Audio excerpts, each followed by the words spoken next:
Paul Brown said to me, son, act like you've been there before. And I'm thinking, wait a minute, I just barely got on the field. I hadn't been there before. So I'm glad to be part of that trend. Sun's out, guns out. How about Isaac Curtis on one side, Charlie Joyner on the other side? A lot of quarterbacks were very envious that I had those two weapons to throw to. But now, wait a minute. Is it fair that Pat McInally is still the sexiest guy on our team? Is that?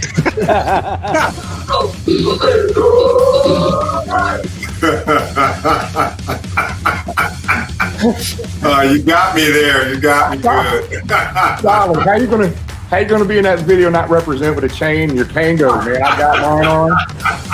I'm ready to go. Oh, that's great. That's priceless. There are two guys that I think it's a travesty that are not in that Hall of Fame. Ken Riley and Ken Anderson. Yeah, sure. Let's put the backdrop on, Jamie. See if Marissa's okay with it. Yeah, I got her back. Starting the Canadian fan club up here for you.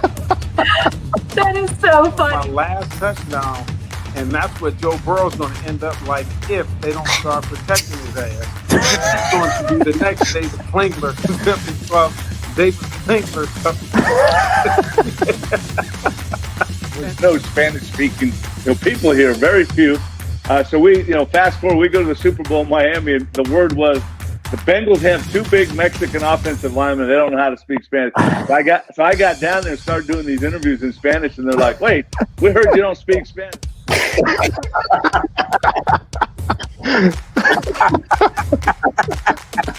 What's going on, fellas? What's going on? But I got on the plane one day in an all red Suge Knight suit. And boy, Joe Walters and the liner, they destroyed me. I thought for sure I was so clean. I had some gaiters on, all red suit on. I was Suge Knight. They roasted me. The head coach was really the pain in the butt. The Jerry Glenn, he would thought he was. If you didn't know who he was, he walked out there like he owned his state.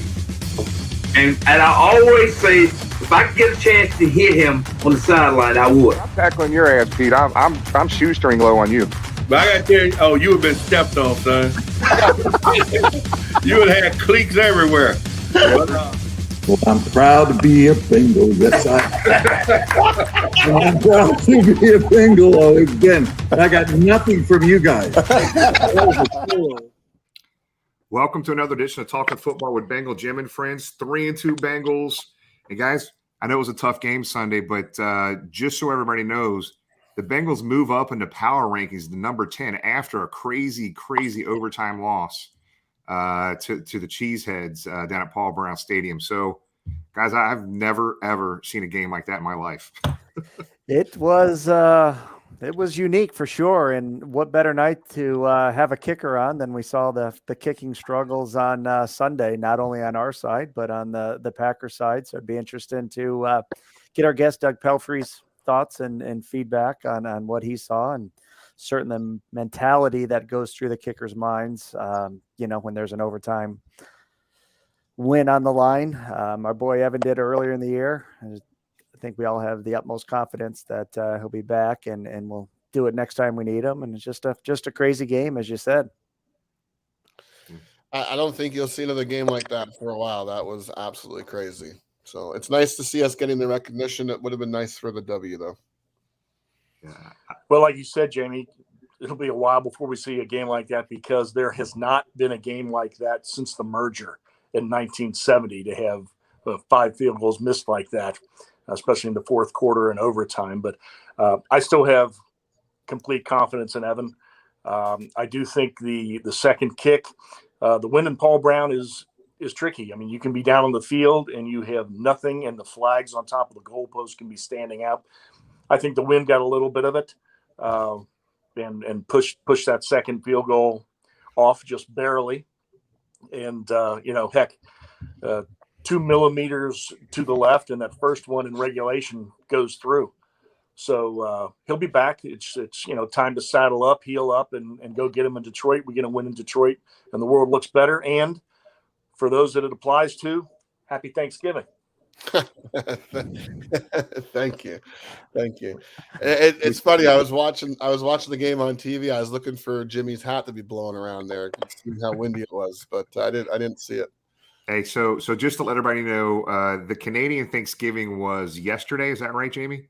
Yeah, I think it was yesterday. Sunday. We celebrated on Sunday, but I think it was yesterday, Monday. So James and Tom and I and Tony and Josh sent a pair of stretchy pants to Jamie because he could sit there all day and not have to unbuckle his belt when he got the stretchy pants. We sent him some maternity pants, is what we did. Perfect. Stretchy pants. Perfect. Active wear. We sent him some active wear. He'll be looking good. He'll be sporty. But what's crazy about that game, guys, understand that is a Super Bowl contending team, the Green Bay Packers. And I am so glad I'm not like Jamie and James because they like to gamble a little bit. And I am the worst gambler because I literally, if I had $1 million, I would have put $1 million on those field goals that Evan would not have missed that many damn field goals in a game. So when you have something crazy like that happening, both these kickers were just struggling with the crazy swirling winds down at PBS. So beautiful day.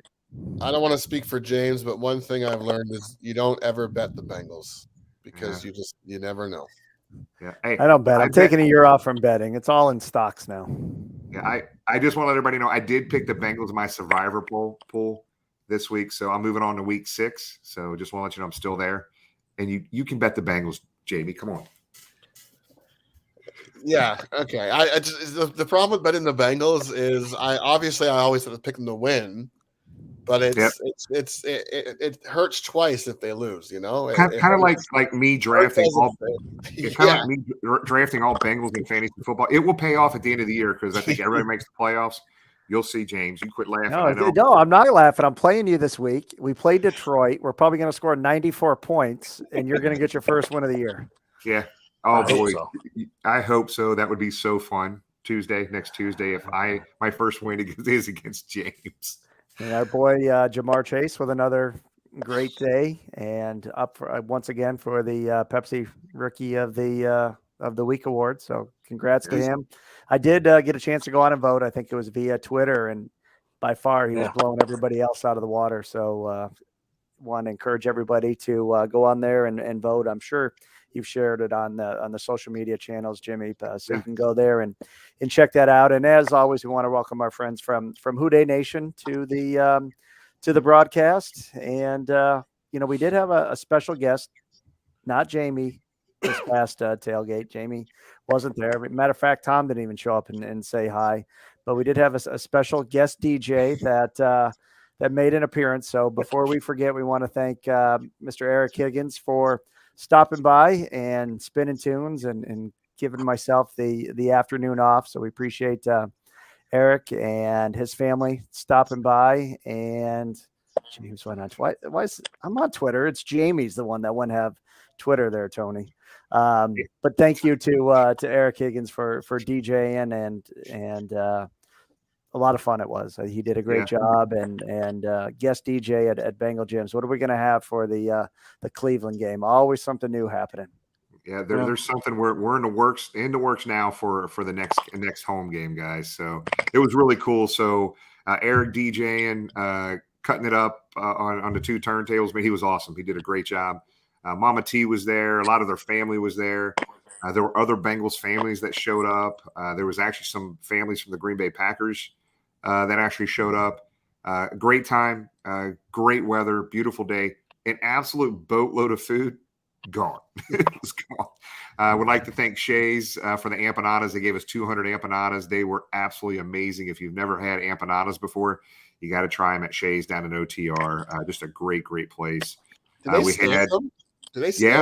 brand them. They brand them. So really fun time. Food was great, and obviously Dell Hall with the 16 lots there. Plenty of Ken Anderson beer on tap. Craig and Bruce from Cincy Beer Fest there helping out, and it was a great time. It was a great day at the tailgate for sure, man. It was a really good day. So let's kind of keep talking about the tailgate a little bit here. Let's talk about we did a fundraiser, James, for the tailgate this week. So let's talk about that a little bit. As always, we want to thank Tony and Carrie for all the legwork they do and kind of getting the prizes put together. So this one tied in perfect to our DJ. T. Higgins' father, as we said, DJ'd, and we had two very cool T. Higgins items that we gave away for the charity. Somebody that made a $20 donation was eligible for an autographed Clemson jersey that you see there and the autographed mini helmet. So $1,000 was raised. Thank you for Tony and Carrie for walking around, gathering that money. And about 12:15 before we went in, before we did our last Bengal bomb, we drew the winner. And I did not get the gentleman's name, but you can see him here with the autographed jersey and helmet, along with the T's parents there. So we want to appreciate everybody that donated. Generous as always. $1,000 raised. And what's our total now, Jimmy? How much we up to for the year? So guys, this is crazy. I never ever would have dreamed that we'd be this close to 30,000. We're over almost $29,000 this year, guys. A lot of these local, I think it's like 12 or 13 charities, which is really cool. And here are those charities that almost $29,000. This is where 100% of those proceeds have gone. We don't take not a penny out of that for ourselves in any way, shape, or form. And just kind of let you know that, as transparent as we can possibly be on this stuff, we want to post receipts. We want to post and show you where this money went. A lot of times we'll be able to have you go directly to that foundation or charity we're working with and just send us your picture, your donation. Here we were gathering cash at the tailgate and raised $1,000 for breast cancer awareness. And I could have put up another graph up there, but guys, $1,000, just unbelievable. I'll put the Cincinnati Bengals fan base up against anybody in the NFL when it comes to charities. Very, very giving and very charitable fan base we have here for sure. Yep. We appreciate everyone pitching in. Already working on our one for the next game, with November being Military Appreciation. Our next fundraiser is going to tie into an aspect of that. So stay tuned. We'll have an announcement on that, and we'll lead that up to the Cleveland game, November 8th, 9th, whatever day it is. Can't believe we got a month off from home games, but a lot of road games on the schedule. Maybe that's a perfect segue to talk about that, Jimmy. Yeah, let's talk about Detroit, guys. Guys, all over our social media pages, specifically Facebook and Twitter and Instagram. We've got a pretty big caravan of folks going up to Detroit. And I'll tell you, I've been to 28 different NFL cities to watch away games. If there's one franchise fan base and one franchise that I think is most similar to the Cincinnati Bengals, it is the Detroit Lions. A lot of good people up there. We've been up there many, many times over the years. And I know we got a great spot up there that we got invited to. So our tailgate will be combining tailgates basically with the Big Blue crew, the Tub Gators. They've got one lot up there. So we have a special guest with us from the Big Blue crew. Willie, how you doing, buddy? Can you hear us? Yeah, I can hear you guys. How you doing?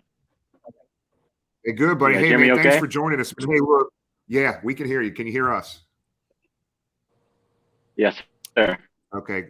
Well, hey, just we got a lot of viewers right now, Willie, on watching on YouTube, Facebook, and Twitter, and just kind of give folks an idea of you've got a very unique tailgate up there in Detroit, and I think we're going to be taking the Bengal bus up there and bringing our crew up. So tell us a little bit about what to expect this weekend up in Detroit. Well, expect the normal things you guys would see on Facebook, except we're kind of downsized this year. The party is still just as big or bigger, but we've lost our main tailgating spot in the city of Detroit. So a few of us put together some money, and we've leased a couple of parking lots downtown, and we still keep doing our thing. I mean, it's a kind of a $3 all you can eat and drink. We've got a brisket, tacos again. Hot dog will not be there.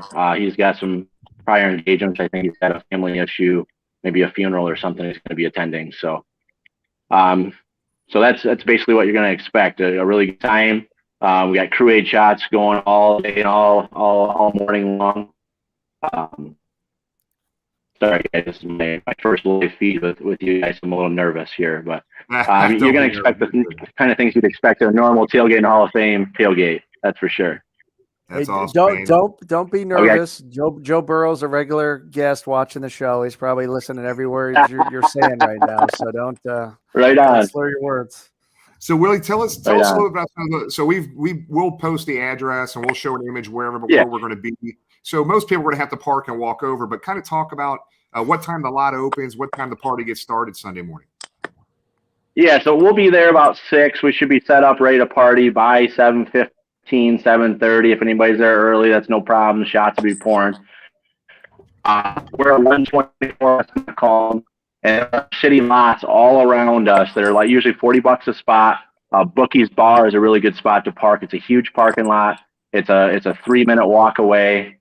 You can't beat it. I mean, it's a pretty decent part of town too. So we're really close to the stadium. You're talking like a 6-minute walk, maybe. Yeah. And Willie, we're going to bring some beer up. We're going to bring some Cincinnati beer. We want some local Detroit beer as well. So we'll make a trade in the parking lot, brother. So Sounds good. Willie, We got you. Yeah, Willie and his crew, guys, just understand we're, the Bengal Gym before the word tailgate. Our big crew is part of the Tailgate Hall of Fame. So is Willie's crew. And again, it's all about sportsmanship. When you go out of town, you want to be treated. When we have fans come to Cincinnati, like the Green Bay fans that came in town this past week, we were treating them as if the way we wanted to be treated when we went to Green Bay. And that's what these guys do as well. So the mission's the same. And it's a really fun time. And guys, I've been up there many times with you guys. So we're really looking forward to this weekend. Yeah, it'll be a really good time for sure. We've also we got cousin Vinny DJing this weekend. He's been with us all season so far. This guy's phenomenal. So. All right. So later on in the show, I know Crackman's coming on, and just make a comment about Crackman. So we'll just kind of give a preview to our viewers right now what to expect from Crackman. We don't know what to expect. I'm scared the FCC might shut us down. I don't know what's going to happen. You never know what to expect with Crackman. This man is the truth of the Detroit Lions. I mean, this guy is hardcore. 45 years as being a season ticket holder. It doesn't get any more hardcore than the Crackman. That's right. I mean, he is just an individual. You never know what he's going to say. You never know what he's going to do, but you're in for a good time. That's for damn sure. So leading up to the draft this year, which I had the opportunity to meet the Crackman at the draft in Cleveland, and I agree, super nice guy and unique individual. There was a lot of Team Sewell, Team Chase discussion here in Cincinnati on who we should pick. Leading up to the draft, wearing your Detroit Lions jersey, where were your guys' heads? Were you hoping for Penny? Was it somebody else? And today, are you happy with that selection? I'm not personally happy with it. I mean, this year for us is all about the parking lot. Our team needs a lot of improvement.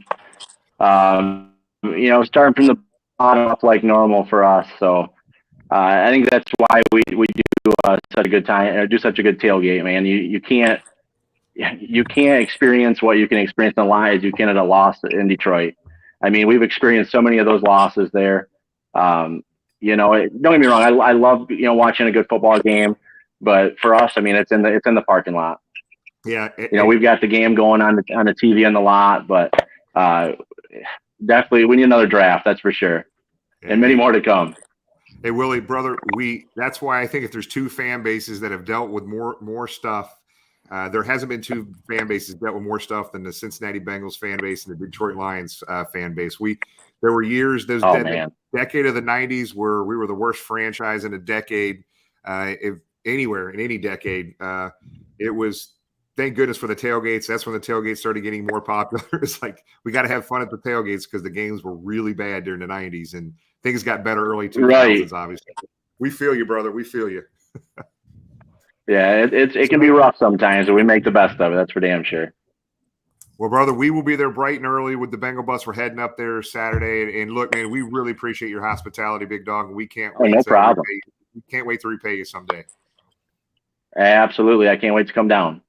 All right, brother. We'll see you, man. Hey, good luck this week. Have a good one. Not too much luck. You can win every game after this week. Every game after this week, you guys. We got to win out, man. We got to win from here out. We got hope still. All right, buddy.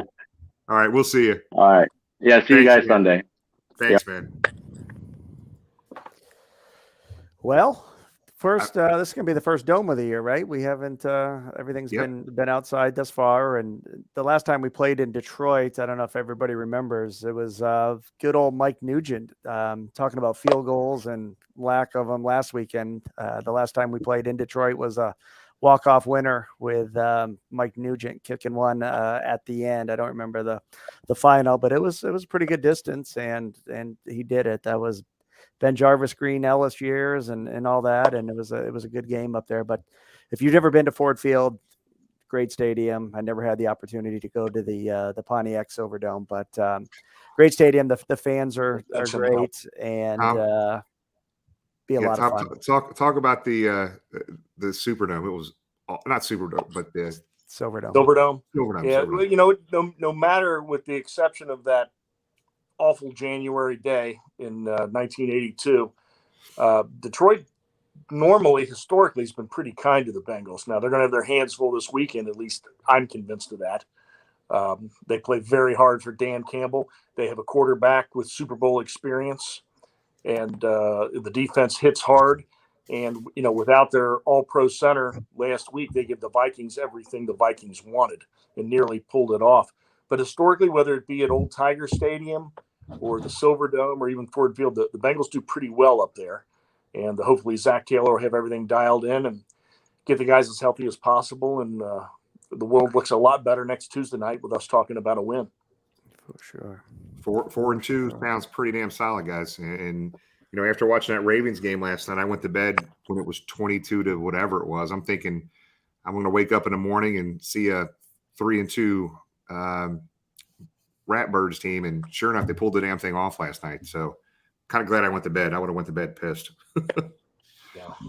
That game next week is going to be a true test for this defense when you got a quarterback like Lamar that can just, if the throw's not there, he can run on you. So it's going to be a true test to see just how good this defense can stand up. We got to get by Jared first. That's, you know, the only focus right now. But I hear you, Jamie. Yeah, I mean, Tom, you made a good point, man. I know obviously the Detroit Lions record right now is that they're 0-5, guys. They're just awful record. But, man, they should have beat Minnesota. They had Minnesota beat. That was in Minnesota. Minnesota's a damn good football team, guys. I know their record doesn't reflect it as well. But this is a feisty, gritty team that we can't go in there expecting to blow these guys out. We got to play our asses off to get this win. Really do. You know, they had Baltimore beat other than a NFL record field goal. So yeah, Detroit's played good all year. You alluded to the fact that their center Frank Ragnow is going to be out. They actually put him on IR this week. And speaking of IR, we put our cornerback on IR today. So it's going to be back to Eli Apple and Darius Phillips opposite our man from Dallas, who's had a heck of a year. Yeah, Cheeto's had a heck of a year. So it's gonna be interesting. You know, hopefully we get that ground game going. We had a couple guys in the COVID protocols. I haven't heard any updates on that. Maybe you have, Tom, with both Samaje and Jackson and COVID protocols this week. So the Bengals are saying they'll give an update tomorrow. There was no update today, so hopefully they were talking more about Jackson Carman. If he can test negative, I believe it's twice in the same day, he'll be released and available to play. But as of right now, it doesn't sound like they're counting on him to start. Yeah, let's talk. Go ahead, James.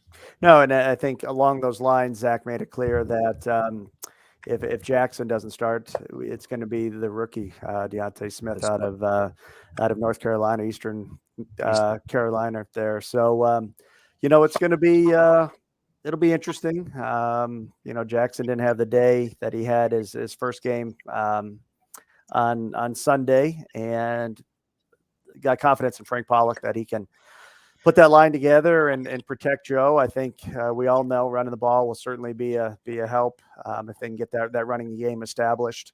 Obviously, Joe's Mixon's a little bit banged up.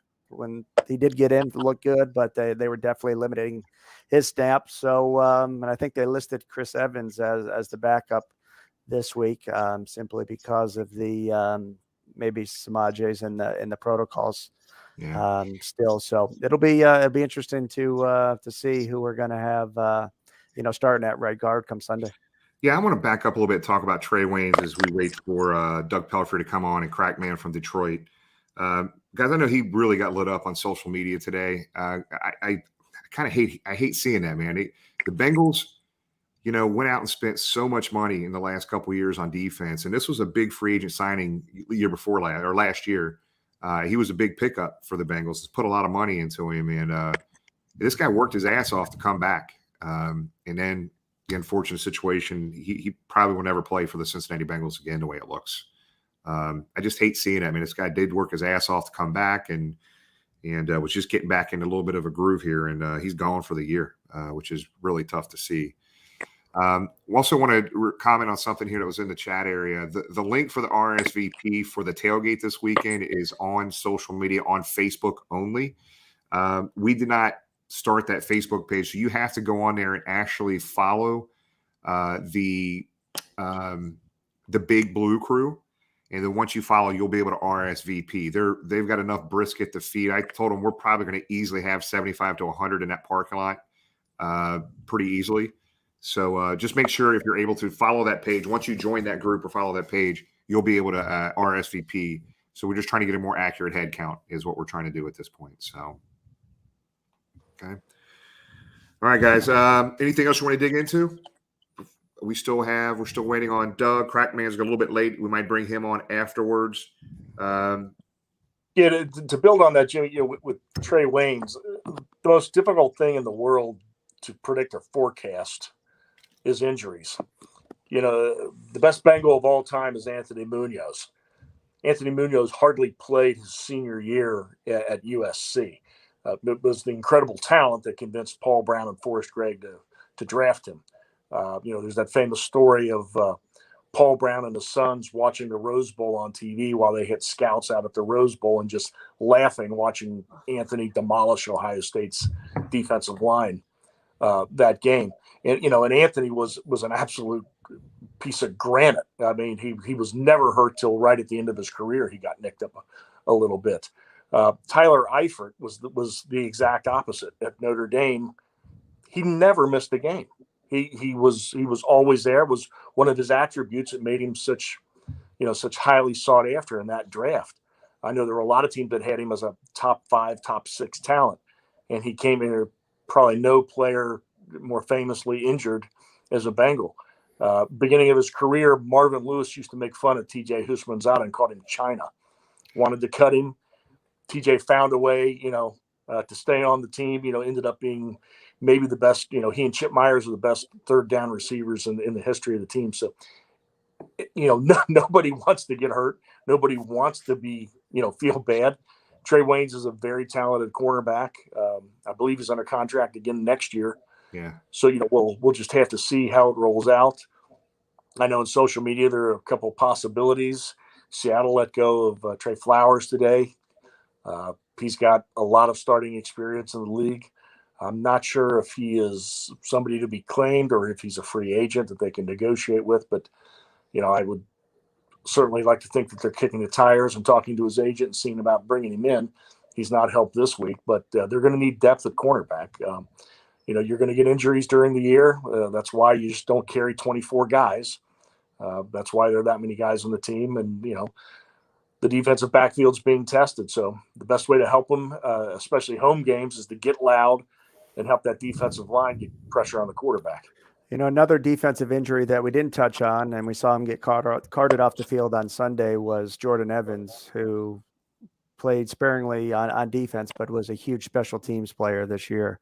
That's probably going to hurt us in that department. So the Oklahoma product that's been around for about 5 years now, had some good games when playing linebacker, but with the emergence of Logan and Akeem, hasn't played as much, but I think was a Darren Simmons guy on special teams. So we'll see him hurt there. So prayers for him and to a quick recovery.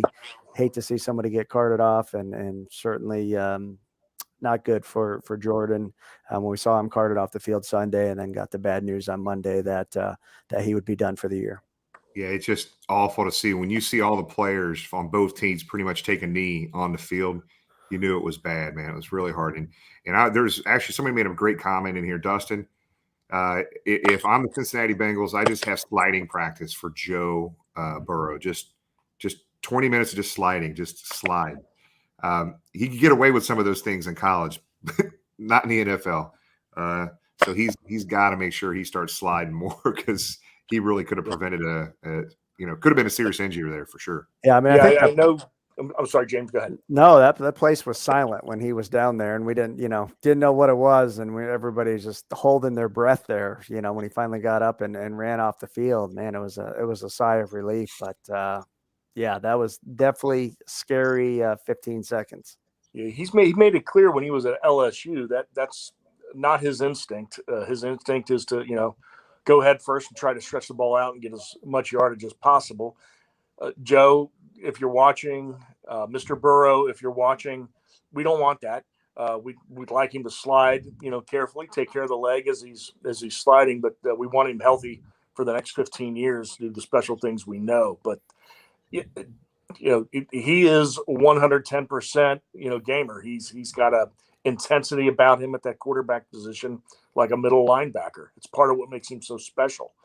But it might have been the best moment of the season when he popped up and ran off the field. And then I don't know who was in the stands, but I had my binoculars on him when he came out of the tent. And he looked up and gave a thumbs up. I don't know if somebody yelled to him or somebody he knew in the stands. But you don't have to take Tom's advice for it. I think there was a post on social media where somebody asked Aaron Rodgers about his interaction with Joe Burrow after the game, and basically said, "Kid, you got a bright future. Slide." So take Aaron Rodgers' advice. Take Bengal historian's Tom advice, but slide one way or another. You see a T-shirt in Cincinnati's future with that slide, Joe slide. Maybe Cooks or Cincy Sport or Cincy shirts. It probably won't sell as good as the Fat Randy ones, but I mean, I think you might be onto something there. It looks I could hear him cackling down in Nashville this weekend. Oh yeah, looks like Doug's trying to dial in right now, so we'll just kind of give him a couple more minutes here so he can. The thing about Fat Randy is he would not have missed those kicks because Zach Taylor would not have attempted those kicks if he was still our kicker. So it's true. Mm-hmm. That is true. Evan's going to be fine. We're going to have a very good kicker for a very long time. He's going to be fine. So let's talk about that. What was it? 4th and 2. We ended up kicking that last one.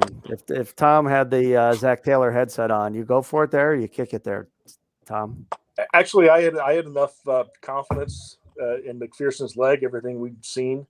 I would have gone for it. What made me angry was the play before, not necessarily even running the ball, but it's one of the things as we are building toward this championship team, we're all convinced that the foundation is there for. But one of those things is we have got to get an offensive line together that when it's 3rd and 2, 4th and 1, we don't have to worry about it. We know an automatic first down is coming. When you got, Joe Mixon hit that hole just fine and, didn't get it, although there were an awful lot of people that wanted to take a look at that spot. I know I was one of them. I know a good portion of the Bengals sideline was part of it.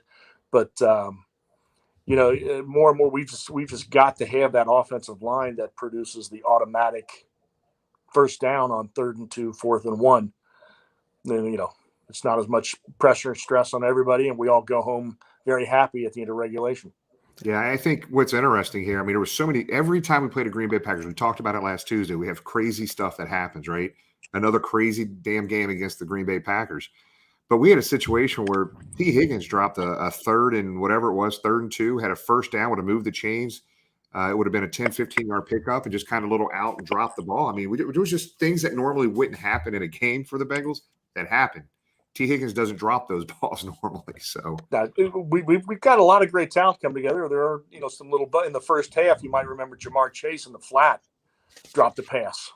And He had that. He was in position. He catches that. He's off to the races for a 40-plus yard touchdown, early on when the offense was struggling. So, the signs are there. Things are going to come together. Hopefully the defense can stay healthy, continue the progression it's had. And when the offense completely catches up, we're going to be tough to beat. We are in a position we haven't been in about 5 years. We don't have to be scared playing anybody anymore. They're going to be teams with more talent. They're going to be teams that are better. They're going to be teams that are more experienced. But the Bengals don't need to be afraid of anybody anymore. Every week they've got a legitimate shot to go in anywhere and beat anybody, because the Packers are one of the few teams, being talked about seriously as an automatic Super Bowl contender. We gave them all they wanted and more, and we should have beat them. I think it'll, at the end of the year, hopefully we won't be stressing and remembering that loss. But, it's very clearly coming. Yep, I agree. So just to let you guys know real quick, we'll continue this conversation right now. But Doug is dialing in right now. He's in the waiting room. He said he just needs 2 more minutes. So hang with us, guys. We got some really, really fun stuff to talk to Doug about. I've got 2 great videos and a lot of good stuff that we're going to be asking him. And actually, I will tell you now, as you're watching, before Doug comes on, any questions you have for Doug Pelfrey, make sure you go ahead and type those in the chat area now. We'll try to get as many of those answered for you as we can, okay? But yeah, he says he's going to need a couple more minutes. I'm trying to think. We all need anything a else? couple minutes in makeup in the green room before we go. Yeah. They look at James tonight. I mean, Yeah. I think something else that kind of recapping the Green Bay game. Devontae Adams had some good words to say. I think it was something paraphrasing.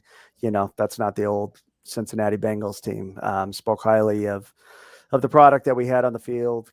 The way we played. I think kudos to him. I mean, he had a game, and maybe looking back at it, he put some more double teams on him. But I think it was over 200 receiving yards. But in the post-game presser or the Monday press conference, had nothing but good words to say about Cincinnati and the defense and the product on the field. So when's the last time we heard others speak highly about us in that manner? Hey, real quick, I'm going to take myself out. Doug wants to talk real quick. He may need 5 more minutes. He's almost home. He was going to do it from the phone. But take me off the screen if you can, James, and I'll be right back. I'm going to give him a quick call here real quick. Yep, you're good. All right, Tom, one-on-one here. That's all right. It's all right. The guys will be back. Let's see. How about anybody has any questions? Anybody got any questions for Tom while we got a couple of minutes? Our resident Bengal historian. Feel free to throw those in the chat. And I apologize, Tom. Go ahead. You were going to say something. No, I can be Karnak. The first answer is Ken Avery. But the best thing to do after that loss is get up to Detroit and get a win there, and don't let them sneak up on us. It's not going to be easy Sunday. We've got more talent.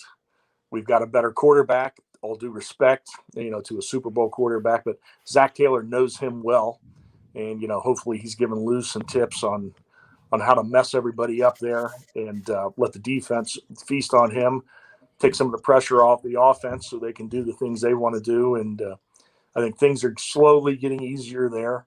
And a couple pieces still missing, but to come home with the W. All right, we've got a question here, Tom, from Mr. AJ in Rochester. In your opinion, Tom, who is the most underrated Bengal of all time? Jim just popped back in. He and I have had many philosophical talks about this. I'm very philosophical, And I really think that despite the fact that his number is retired and he'll one day be in the Ring of Honor, I think Bob Johnson is the most underrated and underappreciated Bengal of all time. An AFL All-Star, played in an era where there were just absolutely great centers in the AFC and never really got that Pro Bowl recognition, but always behind a Jim Otto and a Mike Webster was the, third best center in the AFC, 2 guys in the Hall of Fame of his generation, was the best lineman. Even though the Bengals had great offenses in the 70s, they did not have powerful offensive lines. He was the best lineman they had, and an absolute stud in the middle. Could do everything, unlike the guys today, because he was the best deep snapper in the game. And a close second is another center guard, Rich Bram. Ooh, yeah, Jimmy. Yeah, I don't disagree with Tom. I'll let Tom stay with Bob Johnson is a damn good one. There's so many of them. If we're talking about underrated, there's so many Bengal players are underrated in NFL history. We've got the Ken Rileys, the Ken Anderson. They don't get any respect nationally, right? But don't laugh at me, guys, when I say this. I have to go to the 90s. There was we had some really good ball players that played on some really, really bad football teams, guys, that if they were on better football teams, but the Jeff Blake and the Carl Pickens of the world, man, if they were on better teams, they were on some horrible teams. So There's a lot of we could list dozens of players. All right, from that here's another one, Tom, from Tiffany. Who will be the next guys into the Ring of Honor? Tiffany, awesome question. Yeah, hold on. So let's say, Tom, let's say they only do 2 this year. Pick your 2. I got my 2. Let's see if James has his 2. Well, one's Willie Anderson.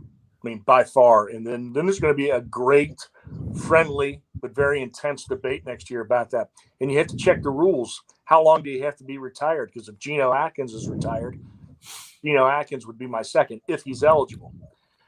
If he's not eligible, boy, look at the candidates and the cases you can make for him. Boomer Esiason, NFL MVP, defined an era. Lamar Parrish should be in the Hall of Fame.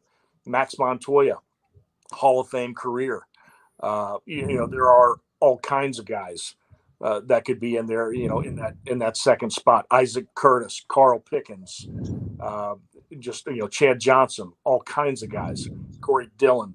So for me, it would be Willie Anderson, and if he's considered eligible, Geno Atkins, and maybe if not, Willie Anderson and Isaac Curtis. I think they should do maybe at least 3 to 5. What's the Hall of Fame do? 4? Yeah, I think it's too early for Geno. Yeah, I think it's too early for Geno. I'd like to see maybe one of the older guys get in there, and I think if they did have that 3 to 5 year window, I think that's. Jimmy, do you think they're going to do 4 again next year? I don't know. There was a survey that the Bengals sent out about the Ring of Honor night. If you were a season ticket holder and were in attendance that night, I thought it was a very, very good survey. And that was one of the questions to ask all the fans. Do you think what should be the number of fans? I hope it's 4, but let's just say it's 2. And James made a great point here, guys. Willie Anderson needs to be in there next, but here's my take. I need these older guys to get in before they're not here. I'm tired of this shit. Got Ken Riley, not being there. His family was there having a great time.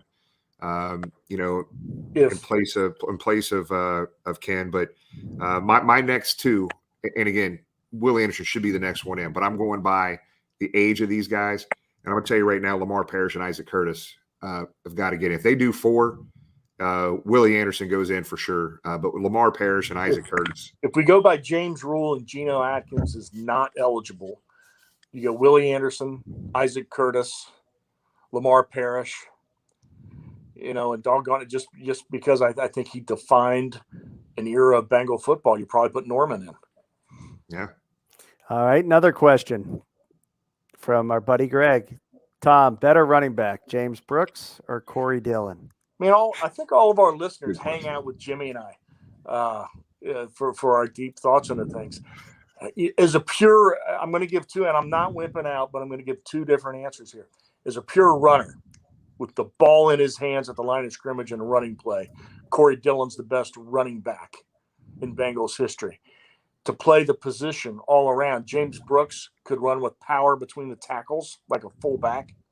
He could run outside with speed like a tailback, both effectively. I mean, you want to watch beautiful football, watch Max Montoya lead James Brooks on a sweep to the right side in the mid to late 80s. I mean, it's just perfect football.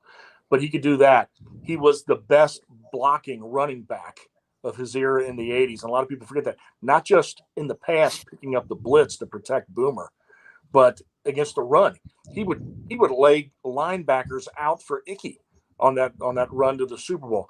And one of the most impressive things about James, in addition to his running, was he was the best receiver on that team. Now think about that. In the '88 Super Bowl team, Eddie Brown was a first-team All-Pro. Tim McGee ended up being a 1,000-yard receiver. Chris Collinsworth had been to multiple Pro Bowls and was a 1,000-yard receiver. And you had an All-Pro tight end in Rodney Holman. But the best receiver on that team was James Brooks.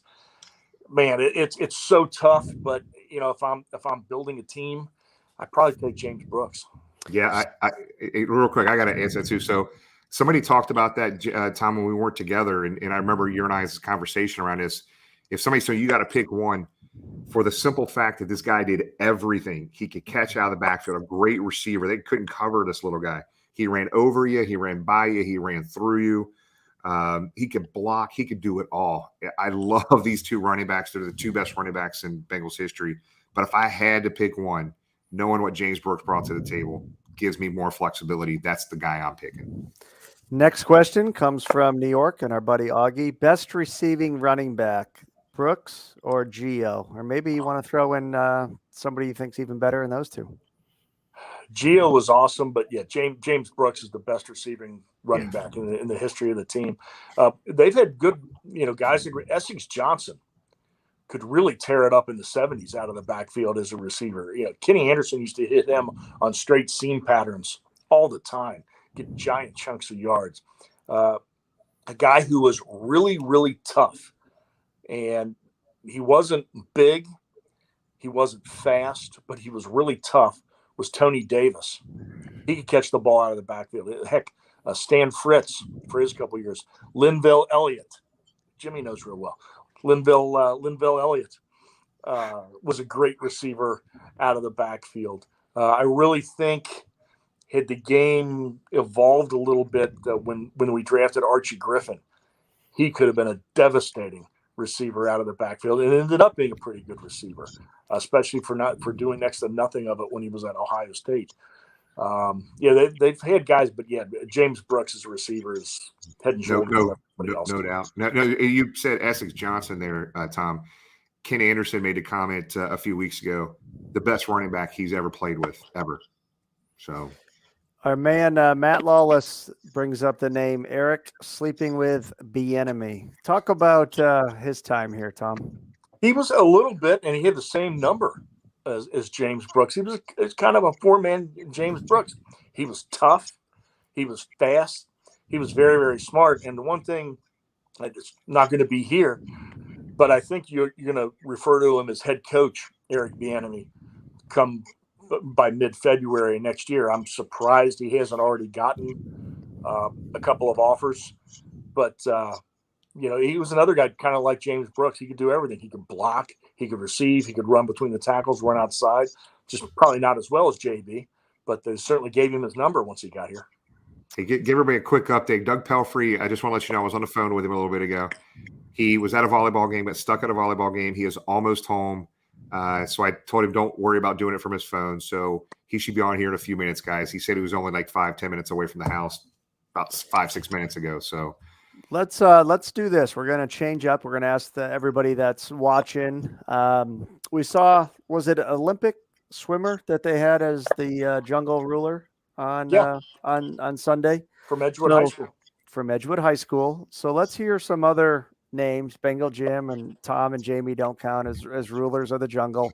That was kind of an outside the box one that they had there. Let's hear some other names of people. You can type it in the chat who you'd like to see as ruler of the jungle. Tom, you got anybody off the wall you think would be a good representative to non-player? A non-player? Just some throw a name out there. Cincinnati based. If we could get him back up to the radio booth, I'd like to see Lapp be the ruler of the jungle one game, and maybe Dan Horter, or have them both be the rulers of the jungle before a game. Syracuse guy like Lapp, yeah, I'm all for that. Nick Tiffany says Nick Lachey. Now is that for his looks, Tiffany, or you can feel free to type your response there. Be Woody careful of that Harrelson. response. Here's another question for you from Josh, Tom. Oops, hold on here. Let me get this pulled Woody up. Harrelson. Who's a better coach, Lombardi or Brown? I'm not going to leave the last one out. We love Zach, but who's the better coach in your opinion? I better say Paul Brown because he's right behind me. But it's great from an innovator standpoint and creating the game of football today. The game of professional football would not be anything near what it is without Paul Brown and his contributions, all of his innovations, but also just like in the picture behind me, he was a genius at X's and O's, identifying and carving up an opponent, getting the best out of his players, in all aspects of not just the game on the field, but the sport as a whole. He's just an absolute genius. I think historically Lombardi is there's that romance of Lombardi and John Facenda, the voice of God, doing the NFL highlights of him during the 60s.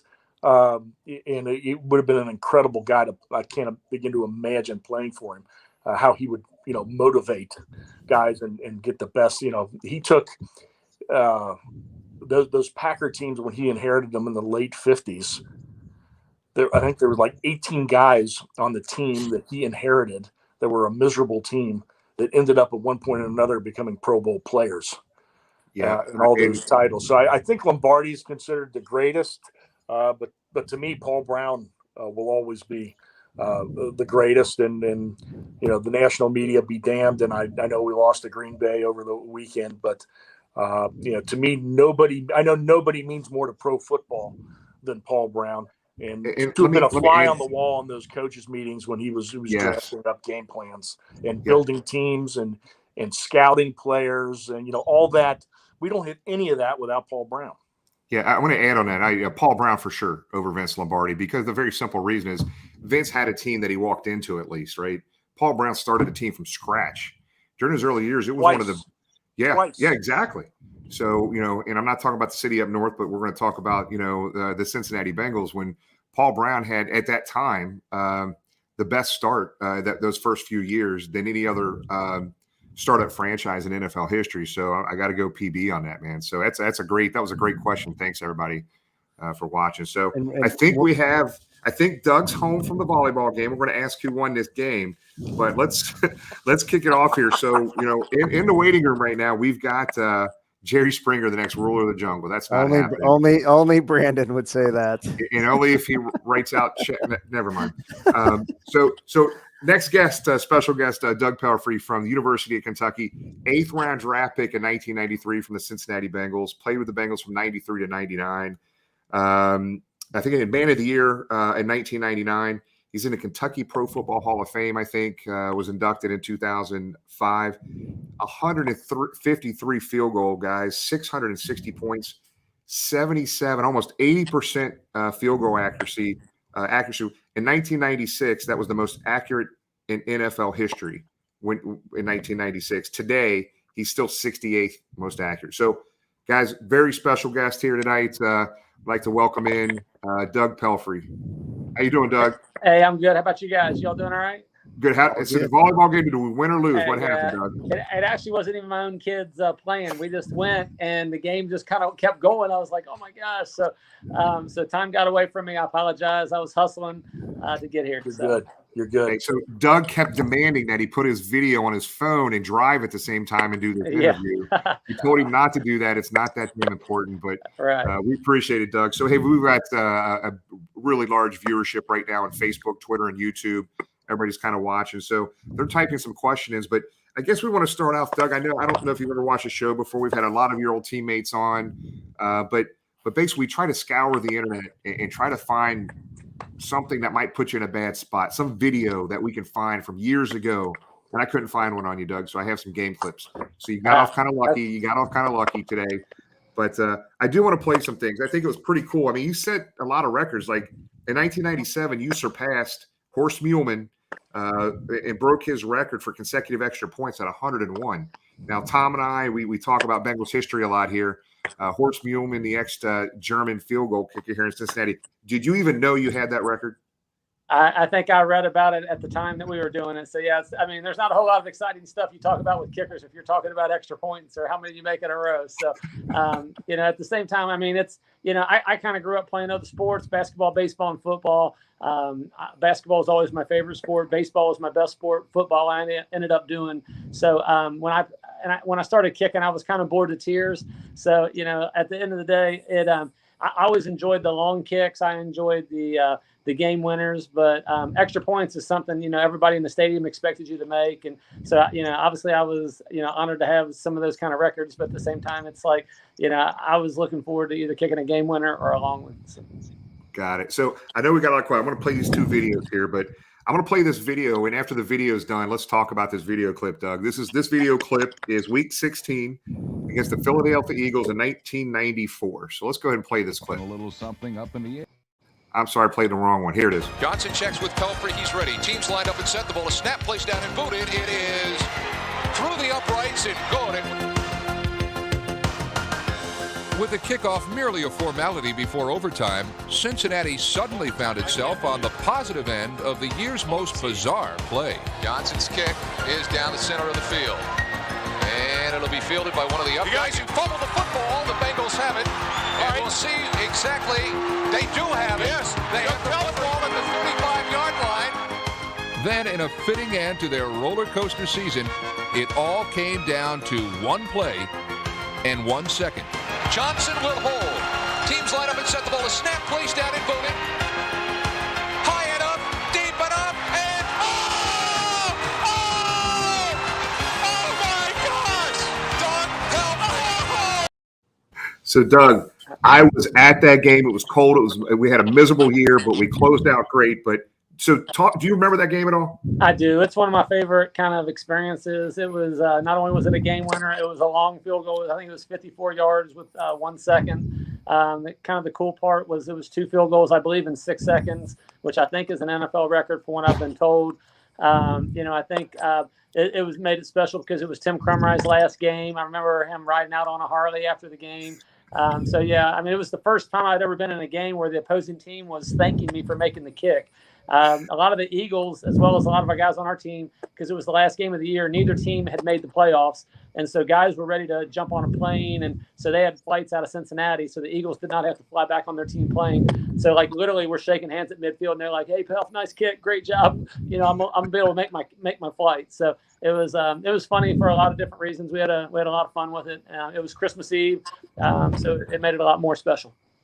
It's funny. You're exactly right. That was and still is an NFL record. 2 field goals in 6 seconds in that game. It was a cold day there for sure. Tom, I think you had something too.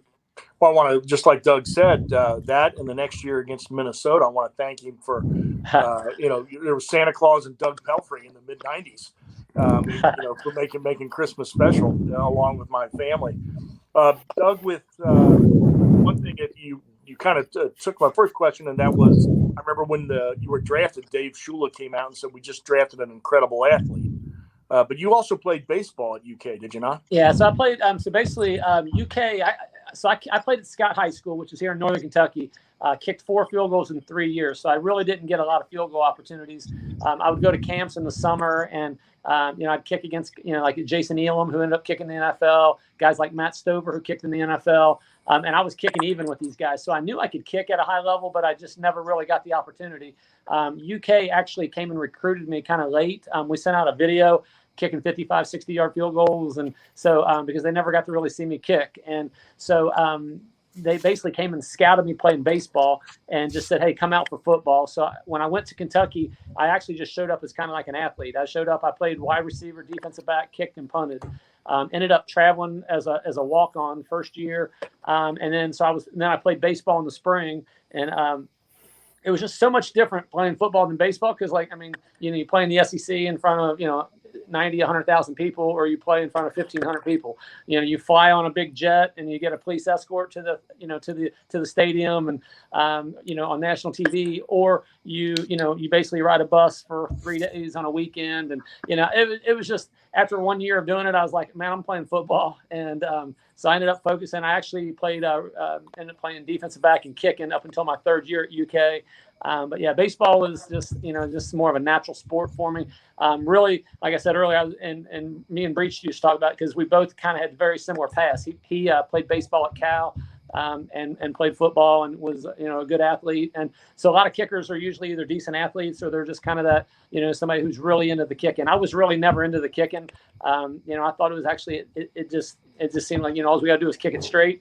I enjoyed the pressure kicks, like I said, and the long kicks, but other than that, it was really not something that I woke up, I always wanted to do better than so I would watch like a Jason Elam, and I just wanted to be better than Jason Elam, as far as my stats, because we came in the same year. He got drafted, in the 3rd round. I went in the 8th round. So I always was competing against other guys that I got drafted against. I did want to get the accuracy record. I held that for 2 years. But then, you had to kind of have your own games when you were a kicker, because it was, you were really off to the side. You kind of did your own thing. a lot of times you weren't really part of the team activities. So I'd go over and play, scout team quarterback or something like that, just to kind of get the athlete bug out of me. So, but I, definitely, obviously had some great experiences, but yeah, baseball was kind of my sport growing up. Interesting. One other thing with what we had this weekend, just a question: when you would go on for a field goal, and you had coaches at UK, different coaches here with the Bengals, did they ever say anything to you like, Doug, go win the game, or was it just field goal, extra point, and you'd run on? I'll give you two quick stories. You'll probably quit asking me questions because I'll tell stories. But when I was at the University of Kentucky, I roomed with a big linebacker named Jeff Brady, who was actually played at Newcath and then played at Kentucky and ended up playing in the NFL for about 10 years and played with the Steelers and the Bucks. And he basically was like, kind of just a big old strong guy. And he asked me during the summer, he goes, man, when you're kicking on the sidelines for a big kick, do you want anybody around you or do you want me to keep them away from you? And I said, just keep everybody away from me. So I can literally remember we were playing Georgia, which actually Kentucky plays Georgia this week. And we were on a drive to kick a game-winning field goal. And I was trying to kick in the net, and people kept coming over and hit me in the helmet and saying, hey, come on, good luck, good job, let's go get him, that kind of stuff. And he came over and he's like, his name was Jeff Brady, but he called everybody Braidcock. He's like, Braidcock, you need me to get these people away from me. I was like, yes. And so he's literally like just slinging guys to the side, the media, the players that were trying to come up and, give me good luck. And so basically from then on, I always just wanted to stay by myself. Just get away from me. I don't really need your help. You didn't want to talk to me during the week. Why do you want to talk to me right now? Type stuff. So I would usually tell the coaches like, like here's, I can make it from 55 or I can make it from 60 or whatever before the game. But other than that, I really didn't need them to ask me, can I make this kick? I already told you I can make this kick up to this distance. And so like, when it came down to it, I just kind of went over and kicked into the net. I went down and waited until, it was third down, and I got out, when it was third down, I went over to the sideline and kind of, was ready to go out. But no, I just, I didn't really, a lot of people ask, like when the coach calls a timeout, does that ice you? It actually helps kickers, in my opinion, because, the only thing that really that you feel pressure on as a kicker is if you rush, like if, they're kind of indecision, whether, do we send somebody out or do we not? And, so like if everything's just in flow, it's usually pretty easy. So these coaches, and it just shows that the coaches really don't know much about kicking because it really does not ice. It does not ice the kicker. It actually helps the kicker. And then when a guy misses, they're like, yeah, I told you, we iced the kicker. It's like, no, he just missed the kick. So, it just kind of shows how much they really don't know about kicking. And it's kind of comical, but, and I think 9 out of 10 kickers would tell you that. So, but it really doesn't mess with you too much. And, I didn't want people, hit me in the helmet. I didn't really want people, coming up and talking to me. I remember Bruce Coslett one time asked me before I went out to a kick, and he said, can you make this? And I just kind of shook my head and said, yes. I went out and I made the kick and I came back and I said, please don't ever ask me again if I can make a kick before I go out there. Either send me out there or don't, but please don't ask me if I can make this kick. And so that was just kind of how it was, it's kind of like, you get in a zone, you get kind of focused, you used to see Tiger, he'd get down and, I've always been kind of like a class clown type deal in front of, 20, 30 people, but never really, wanted to be out in front of thousands of people. So like, a lot of times when I knew I was really, really focused, I would really almost feel like I was out there by myself. And, after you made the kick, then you're kind of like, oh my gosh, everybody's looking at me type deal. So, it's just kind of, kickers are wired a little different. You just got to be able to tap into a focus. And then, the rest of the game, you got to kind of just sit there and kind of relax because, I'd sit there and take my kicking shoe off because I wore a 10.5 shoe, but on my kicking foot, I wore an 8.5, sometimes an 8, and the shoe formed around your foot. And so like, I would literally just sit on the edge of the bench and take my kicking shoe off. And so I'm literally sitting there with one shoe on, one shoe off, and, just kind of hanging out. When you showed that Philadelphia kick, one of the things that I remember about it is I used to always take my helmet off and set it over by the net. And we had just come off kicking, a kick to tie it. I went over and set my helmet down, and it was a really cold game. You mentioned that, Jim. I think you were the one saying that how cold it was. And I'd assume my position. I had my big winter coat on my shoulders. I'd put a winter coat around my legs. I'd get the heat kind of blowing up from underneath the seat, and I would literally just sit there and I'd kind of assume the position, and I was ready to go. And then all of a sudden, Lee Johnson kicks that onside kick, and they start saying, field goal, field goal, field goal. And literally, I go running out on the field, and I had a baseball hat on. And my, I'm taking everything off, and I'm running out there. I had a baseball hat on. And I was like, oh, my gosh, I need my helmet. So then I had to turn around and run back and get my helmet. So that was about the only thing that was a little bit of, it just happened so fast. But my dad always used to worry to death because he'd sit up in the stands and just keep an eye on my helmet. He was always afraid somebody was going to steal my helmet and I guess run off into the stands or something. So that's funny. That's funny. So Doug, I think another thing that was interesting is that you had back-to-back years where you ended the season with a game-winning field goal. I think it was 94-95. Right.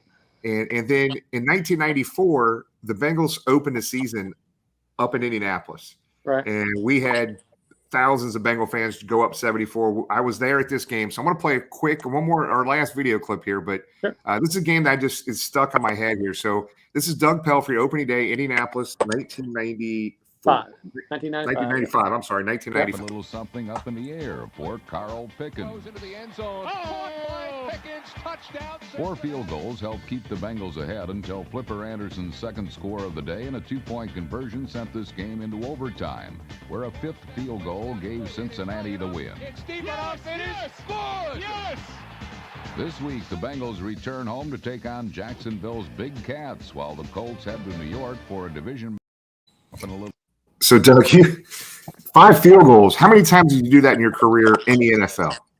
In the NFL, I know I had 6 against Seattle and I had 5 against the Colts. I don't remember if I had, 4 or 5, many more times other than that. But, you talk about the interesting things, back-to-back game winners on Christmas Eve. But actually, I believe in 1994, we had 3 wins, and all 3 of them came with game-winning kicks. And I believe in 95, if I remember correctly, we had a game winner the first game of the year and the last game of the year against Minnesota. So kind of bracketed the winning was hard sledding back in those days. So we struggled, as you know. So, we're very appreciative of all you Bengal fans that kind of hung with us during those years, and makes it fun when they're, a little better like they are this year. Doug, thank you for joining us, and you've got to be excited by the start your Kentucky Wildcats are having thus far, undefeated on the year. And what are you guys up to, 11th now? So congratulations. I think we're 11th. Yeah. Congratulations on that. Going back to the game on Sunday, we saw a lot of missed field goals. Us here in Cincinnati, we have high hopes for Evan McPherson. He had a great career at Florida. Obviously, Mason Crosby's been around the NFL for a while and a legitimate kicker. The thoughts going, if you can relate what you think the thoughts going through their mind, obviously it was a tough day for both of them, maybe because of the wind, missed kicks, we even saw Mason miss the extra point. Is that one of those deals where it's like, man, just get me out of here. This isn't my day, or just get me back out on the field and I'm going to nail the next one? So the life of a kicker was, just so you know, you would wake up on Sunday morning, and the first thing you did, before you said good morning, before you did anything, before you brushed your teeth, before you did anything, the first thing you did is you ran over to the window and you looked outside the window to see how much the wind was blowing. And that was, that was the hard thing about the NFL stadiums. I always, I had Jim Breach, who kind of came down and helped me out as an assistant. And so he was great, because any stadium that I had not played in, he had usually played in just about all of them. So he was always really helpful about, hey, we got this wind or that, whatever. But the kicker, there's a lot of little things that go into it. And it is the wind. It is, you can look at certain stadiums and you look at the flags on the pole and you think, oh, it's going with me. And you would kick it and like the ball didn't go anywhere. And it was because the wind was actually lower in the stadium. It was going and coming back around, and it was actually blowing in your face. And up high, like on punts and kickoffs, it was going another direction. So, you could look at, you could always, everybody thinks they can look at the flags and know. You really just don't know. The kicker could usually tell you exactly where the winds were blowing based on how many kicks you kick in the pregame.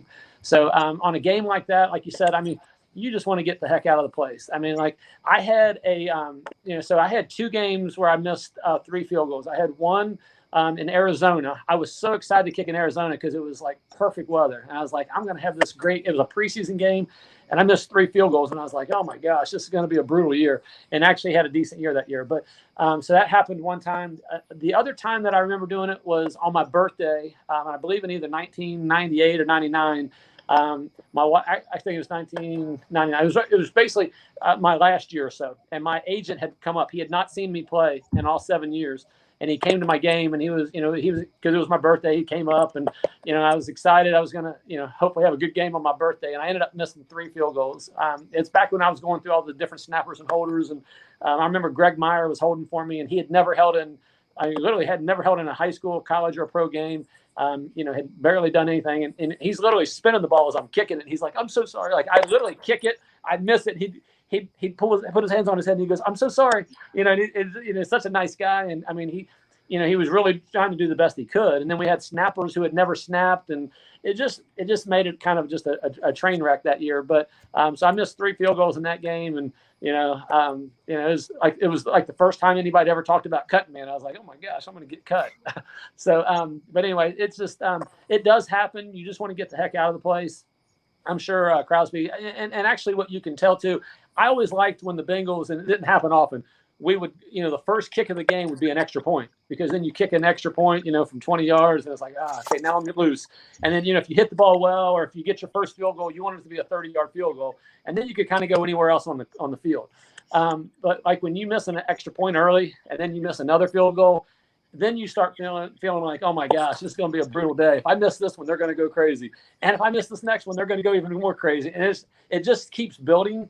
And so, I think what Mason Crosby was going through was entirely differently than what Evan. I thought Evan made both his kicks. I thought he made the game winner. From 49. So I don't think he has an issue. I think he's fine. His were harder kicks. I think we're really, really fortunate to have him, this young. He's in a great situation. I was talking to Jeff Hobson earlier today on an interview that he was doing, and I was telling him, I said, if you think about it, he's got a great situation. First of all, he played at Florida, so he's played in front of huge crowds, so the crowds are not going to impact him. He played where Shane Graham was his coach for at least a year. Shane Graham's awesome. Will teach, taught him a lot of stuff, probably helped him with the mental side of the game a lot. Then he gets to the Cincinnati Bengals. First of all, the Bengals are on an uptick. I think they're going to be doing well. So he's on a team where I think they're going to do well. Then you've got Darren Simmons. Most special teams coaches in the NFL, let alone in college, they don't really know much about kicking. Darren Simmons actually knows kicking, so that's a huge plus for him. He's got a great snapper and a great holder in Clark Harris and Kevin Huber. So he's really, he's got a great situation. And he's got a live leg, as you can tell. He crushes the ball when he hits it. And I think he's just a good guy. I think he's not like one of these guys that takes himself too serious. So I think he's gonna do really, really well. I think Bengals fans are gonna have him here for a long time. Pretty much any record that's out there, I think he's really gonna push for. And I think he's gonna win a lot of games. I think he's gonna make a lot of long field goals. And I think he's gonna be somebody that the Bengal fans can trust, and have a lot of confidence in for a long time. Yeah, I'm with you on that. So we have a couple questions here. We're going to go ahead and go to, if everybody's watching here, if you want to go ahead and type in some questions here for Doug, we'll get them up here. I think this is a good one right here that Brandon had. So, Doug, is it easier kicking on AstroTurf or natural grass? Does it matter to you? It's much easier. Back in the good old days on the turf that we had, it was kind of like kicking in your living room carpet. So, I mean, it was just a concrete slab under, and then you had, just a rug to kick on. So nowadays they've got the black, the little rubber particles that are in it. And so it's a little bit, I always thought it was easier kicking off turf than it was on grass. And kicking off the turf they have today is even, it's easy as well. So, I think the easiest place you could kick is on turf in a dome. The second best would be in turf, in a warm weather. But some of these fields, like even if you kicked in Miami or you kicked in a Phoenix or something like that, where it was just really warm and nice. I mean, certain parts of the field would get torn up, so you have to kind of like replace your divot type thing when you kicked. And so I always like kicking on turf versus on the grass. Yeah. Here's a question from Greg, Doug. Over the years, is it harder now for the kicker in today's NFL versus when you were playing, or do you think it was harder back then? Obviously, the extra points have moved. You alluded to the fact that you'd like to hit one of those early, kind of get in the groove. So if you had a guess right now, would you rather kicked back in your day or in today's NFL? I probably kicked in my day versus now. I mean, I think they're trying to eliminate a lot of the kicking, with the kickoffs doesn't mean as much. The field goals. I mean, guys are just so much better. They're stronger. They're, athletic. So there's just guys are just better nowadays. I think guys have continued to evolve, and they're just so much stronger, and understand the kicking so much better, more than what they did back when I played.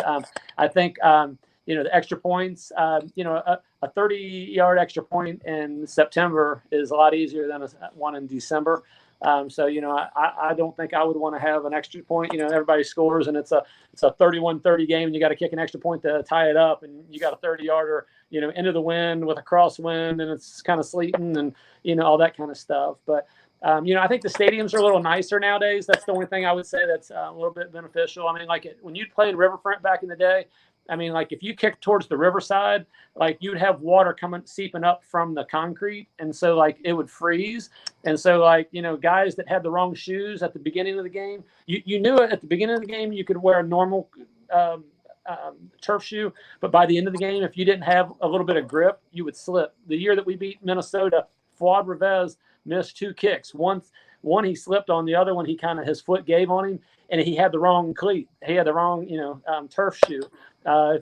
Before I even got there, Breach had told me that Chip Lowmiller, the year that he missed and hit the upright, it was because it was a little slick. There was just a lot more idiosyncrasies to the stadium back when I played. But so I'd say that's the only thing that's better is the stadiums are nicer now, the fields are nicer, the grounds crews have a lot more experience with it.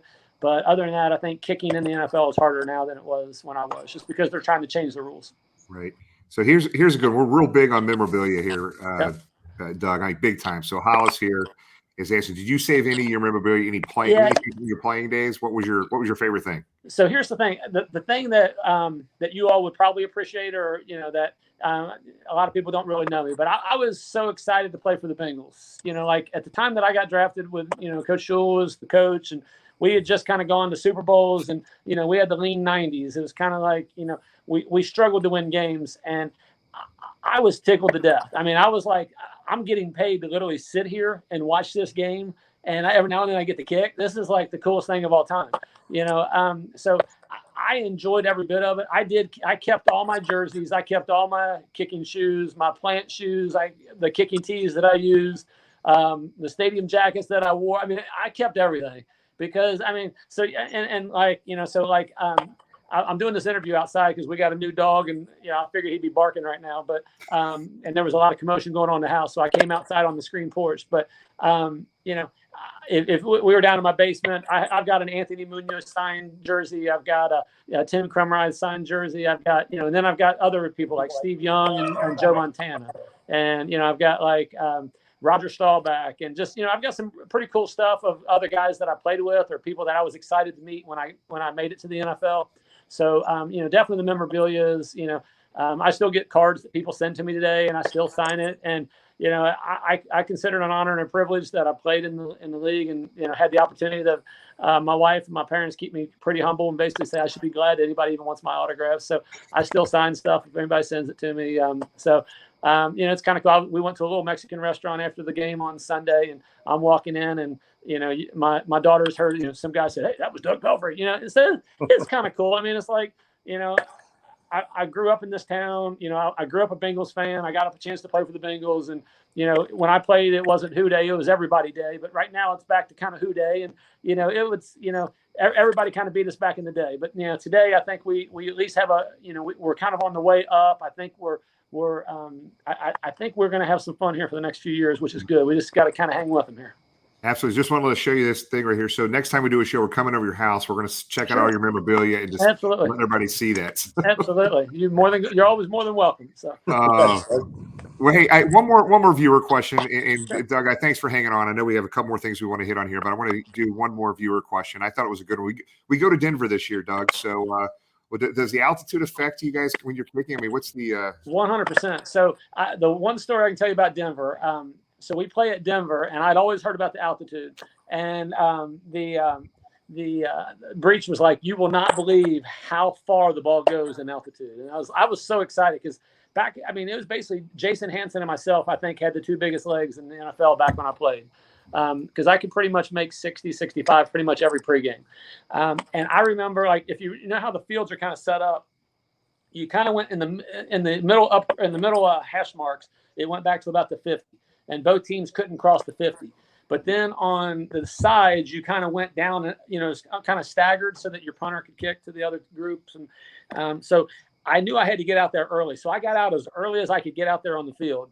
And I got all the footballs I could get, and I started kicking. And I mean, I was warming up from my first extra point kicks were from like 40, 45 yards, and they were clearing like at the top of the net.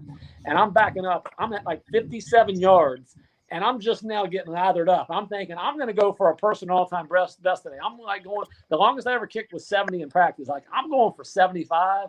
I'm going for 80, but I'm going for something big because this is incredible. And I can remember making 57 yards, and the ball was just rising, and it hit the top of the net.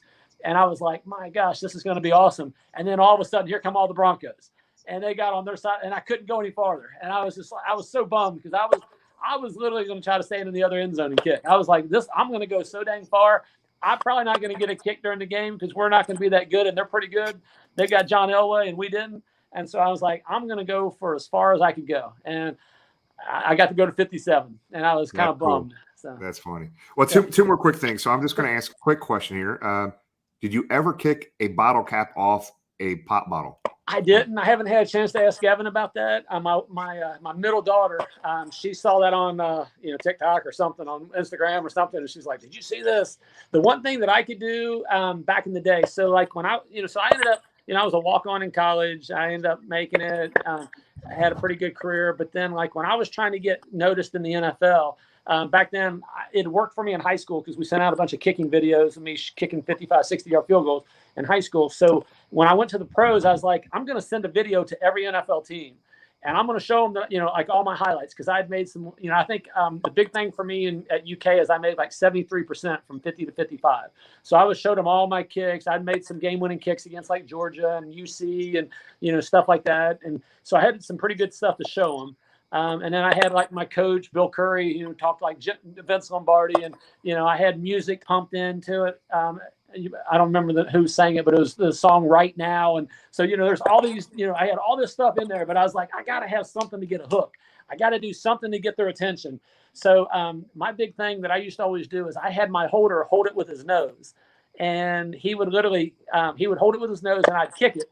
And that's how I started my video. And it was kind of cool. So it was kind of like, somebody trusts you to hold it with their nose. So that, I couldn't do a bottle cap off, off the top of the bottle, but I had a holder that would trust me to kick it with, but for him to hold it with his nose. Every time we have on a Bengal legend, I hear a story I haven't heard before. And Doug, that's the first time I've heard that. There you go. So the last question, Yep. I was at an event, a luncheon, maybe a couple months ago at Montgomery Inn, and Doug and some other former Bengal players were on the panel up there. People were just kind of Q&A, and I think Mo Eggers was facilitating that luncheon that day. And you had brought up that there is a text string between kickers, between you, Jim Breach, and Shane Graham. You guys, the kickers, have a text string. Just what is talked about on that text string that you can share with us? So I will tell you that they made more of it than there really was. So all I talked about during that luncheon, I just said that there was the day that Evan got drafted, Shane Graham connected me, Jim, and Evan and himself on a text strand and basically just said, "Hey guys, let me introduce you to Evan." Jim and I just wished him well. Jim and I basically just told him that, hey, anything we can do to help, all that kind of stuff. So it's not like a rolling text strand. Like, Jeff Hobson asked me this morning when I was talking to him, he said, "So did you text Evan?" I'm like, "No, the guy's great. He's going to have a great day. He's going to be great this next week. He's going to have a great season." So no, he's got my number if he needs it. He doesn't need me. I texted Jim and Breach today just to say hi to him, but I would text Shane to say hi to him. But other than that, I'm not, I'm not one of the, I've got 3 daughters. I've got, I've been married for 28 years. I've got multiple businesses. I got plenty to do in the course of the day. I don't need to be messing with Evan or anybody else. So he's doing just fine. That's great. That's great. Well, Doug, brother, we appreciate your time today, man. Sure. Thanks for getting back and joining us. It was cool because there's a lot of Bengal fans that are watching right now, Doug, that are not as old as I am. Right. And didn't get a chance to see you play and don't get a chance to hear and see some of these stories. And we appreciate you being on with us, buddy. It means a lot. hey, anytime you guys need me, I'll try not to be 15 minutes late. I'll go run some sprints since I was late. I'll run across the street for you. But I definitely appreciate the opportunity, and obviously Houday, and I had a great nothing but love and experience. Great experiences with the Bengals, and wish we could have won a lot more games. But we're very appreciative of our fan base, and definitely want to definitely give shout out to all the Bengal fans out there. You definitely deserve some good years here. Okay, thanks, buddy. We appreciate Thanks, it. Thanks again. Y'all take care. Thank you. Appreciate it. See you guys. Great stories. Hollis would drive down there to Lexington right now and check out those autographed jerseys. He was on his back deck. Hollis probably snuck in the front door. Maybe that's why the dog started barking on cue. Hey, we're going to try to do this real quick. I know Crackman's been in here, but we're going to give this a try. Crackman, can you hear us? Oh yeah. Hey, we can't me? see you because you're in the damn dark. We're in the backyard by yourself. What are you doing? No, hold on. You see me now? I'm driving my truck. Oh, damn it! We don't want you on camera driving my the truck. pickup truck. Turn off the camera. We don't need to see you. What is talk to you? Anyway, All right, I'll Crackman. be home in a little. I'm almost home. How are you? Don't look at the camera. Just look at the road. Just don't look at the camera. You're good. Just look at the road. We're going to ask you some questions. Can you hear us still? Okay, look at the road. All right. So anyway, so I'll be home pretty soon. all right. So Crackman, we're going to ask you a question here. So we got a lot of people watching right now. So tell us about your Detroit Lions from a fan's perspective. What do you think? I know you guys aren't winning a lot of games, but man, you guys had a lot of close games. You guys should have won a few games for sure. Oh yeah, it's like every time if you're a Lions fan, you'll see stuff you never seen in your lifetime. So we're used to it. Like we played Baltimore, 66-yard field goal. You gotta be shitting me, huh? It's like, the Hail Mary, Rodgers. I remember when in 1970 I was with my dad at home watching a game against New Orleans. Tulane Stadium when Tom Dempsey kicks a 63-yarder with a half a foot.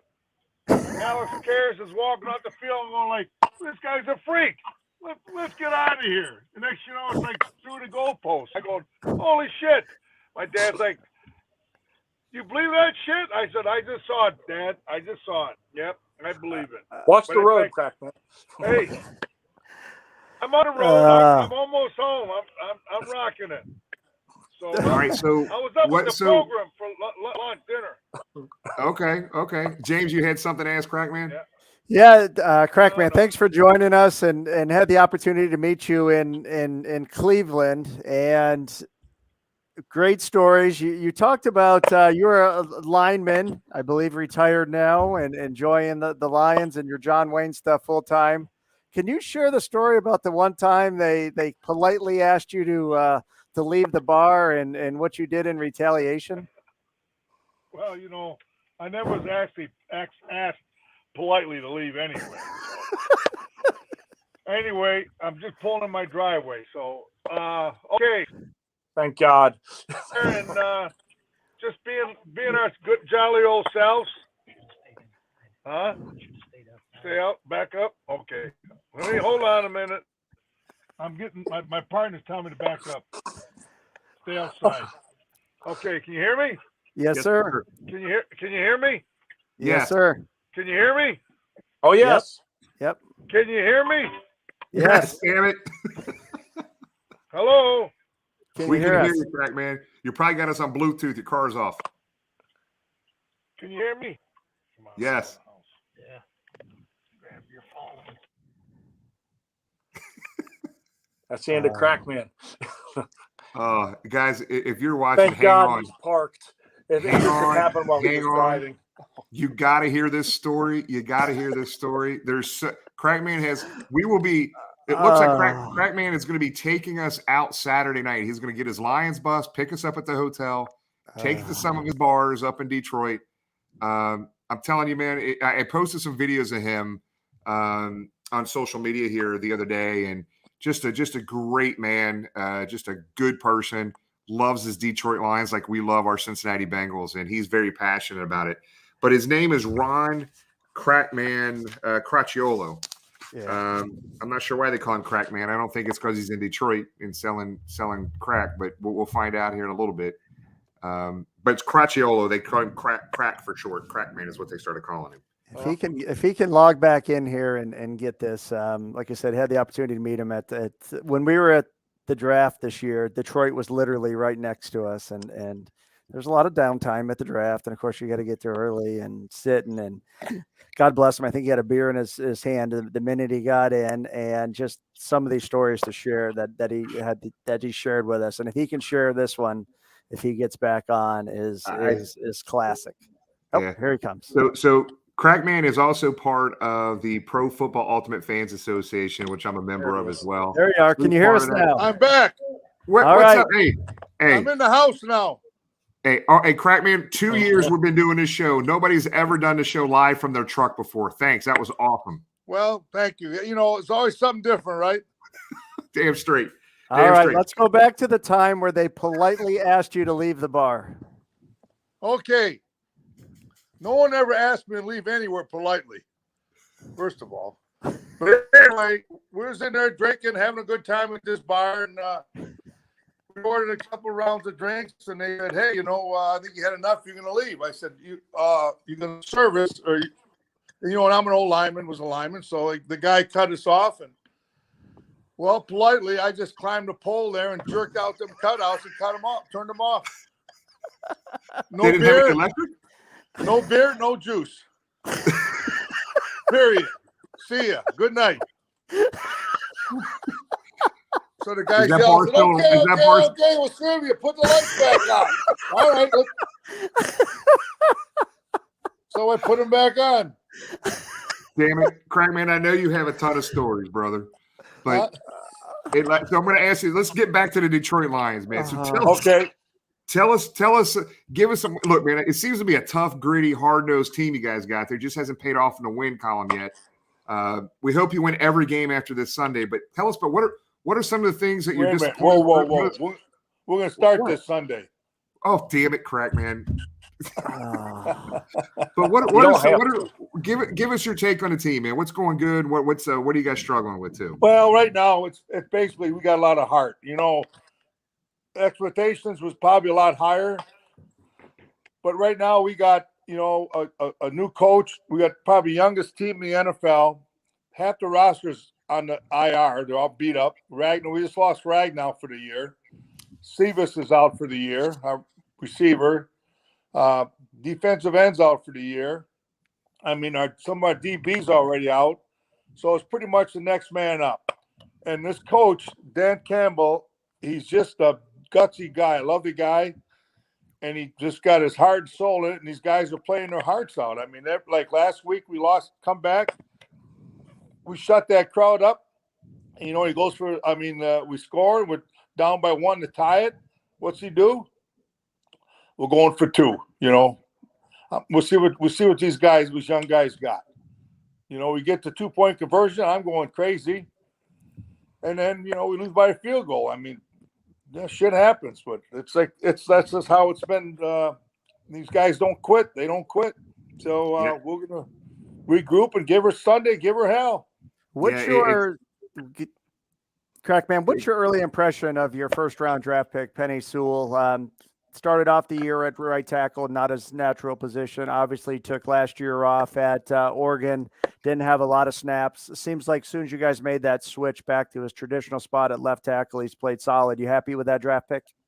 Oh yeah, I was pretty much all that. Well, maybe the couple 3 weeks before the draft, I was saying, if this guy's available, I think they should take him. And all my buddies are going like, "Oh, we got to get Chase. We need a receiver." I said, "Look it. These goddamn receivers are a dime a dozen, for Christ's sake. They're fast, they're quick, and they catch footballs. You got to get some big bastard in the front to knock people out. Those other guys, we just pick them up along the highway somewhere. I can go up by Jackson Prison, wait for one to come out to jail and say, put him on the field. What the hell? We got a receiver. He'll run like a deer, for Christ's sake. I better watch what I say, though. I might get get thrown out of everything, right? Yeah, be careful. So you're happy with Penne? You know, there's a lot of people here that were Team Chase, Team Sewell. Obviously, I think Cincinnati fans are happy with what we got. Sounds like you're happy with what you got, and you know, as you alluded to, you got to protect that quarterback who is somebody you picked up in the offseason. What's your thoughts on the Stafford trade, getting the haul of draft picks, and what Jared Goff brings? Well, the Stafford trade, pretty much, I think. I love Matthew Stafford. You know, I always felt he was a great quarterback. You know, and he did a lot for the city. He'll do a lot for LA. He's a good family man. You know, he don't put nobody under the bus. I'm happy for the guy. I mean, I thought it was on both sides worked out great. We got 2 first-round picks and a third. Obviously, Stafford's having a great year so far. They're blogging for him, and he's producing. You know, at our end, you know, Goff comes in a new system, and he's tough. You know, he has his days that he looks like he's on it. Then he'll throw a lot of passes over someone's head for some reason. I don't know why, but you know, it's going to take time, I think, with this young group. And he shows promise. I mean, I like him. He's young. He took a team to a Super Bowl. You know, protect the guy, and we'll see. I mean, life goes on. I've seen many great players. I've been season ticket holder over 44 years, so I've seen many great players come and go. But I've always stood behind the Detroit Lions. I'm from Detroit area. A true fan. I'm not a bandwagon guy, and hey, that's just the way, you know, that's the way I roll. I just think I love the Lions. I love the city. I love what's going on, and we'll get there. I mean, it's been 57, like 1957, last championship. Yeah. So I'm bleeding. I'm going to have one more question, and I'm going to shut up and turn it over to Bengal Jim and Tom Crackman. Okay. Biggest, what ripped your heart out more? Barry Sanders retiring early, or Calvin Johnson hanging up his helmet early? 0-16. Okay. Yeah. All right. But you know, Barry Sanders, there's another athlete, and Barry was drafted. I met his rookie year, and I met his dad, everybody, and he's told me the first day I met him that, you know, he loved football, and when he was not having fun no more, he was going to leave. And basically, I think what happened there when in like 91, 92 season, we had a great team. You know, we went to NFC Championship. And then when they traded away Chris Spillman, when they traded Glover, his center, I think that really bothered him a lot. And I was at the last game in Baltimore, and he walked out the field, and he looked at the head coach, and it was Bobby Ross, and he said, "You know what? I'm not coming back next year. I'm not happy." And then no one believed him. And he told the management, he told Chuck Schmidt, he told Mr. Ford. He said, I'm not happy. I'm not having fun. I'm not playing football next year. And they all thought he was bullshitting. And then he never came back. And then they said, hey, you owe us $6 million. We had a signing bonus. He says, the check will be in the bail. He gave him a check the next day. You know, he's with the organization now. He's doing PR stuff and all that, you know. And I think Kelvin was the same thing. Kelvin had a lot of, you know, injuries. He was beat up, his back. And I think they just get, you know, you can only take that beating so long. It's time to, you know, it's like I retired from the Edison Company as a lineman. No one begged me to stay. I know that for a fact. I think they're happy I left all the shit I gave them. So, Crackman, we'll ask you one last question. And it looks like dozens of the same question in here. So I'm just going to pop this up. I know the answer to this, but why do they call you Crackman? You're not a plumber, but why do they call you Crackman? Well, my last name's Crackiola. Pretty so simple. it's like when I was born, I was Crack. When I was in kindergarten, it was Crack. You know, my older brother, they called him Crack. My sister was Cracky.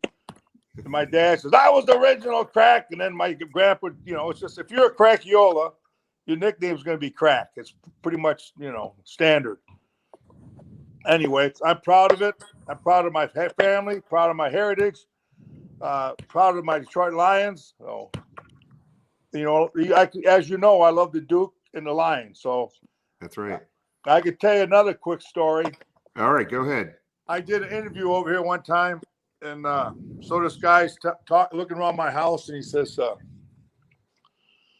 he asked me if I said, never been married. Yeah, I've always been a single guy my whole life, so I've always rooted for the Lions. I love John Wayne movies.